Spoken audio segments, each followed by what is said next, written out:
কিয়ামতের আগে শেষ জামানায় 30 জন ভণ্ড নবীর আগমন ঘটবে। কতজন? তার মধ্যে 4 জন হবে মহিলা। 4 জন কি হবে? মহিলা।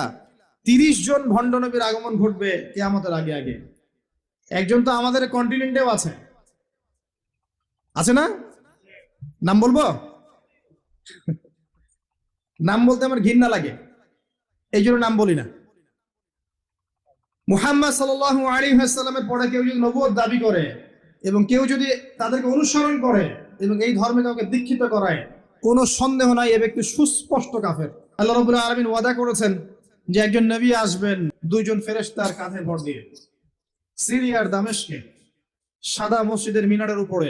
তার চুল দিয়ে টপ টপ করে পানি পড়তে থাকবে, তার গায়ে একটু হলুদ রঙের জামা থাকবে, চুলগুলো থাকবে ব্রাউন কালারের, সিল্কি চুল ব্রাউন কালারের। তিনি হচ্ছেন নবী ঈসা আলাইহিস সালাম।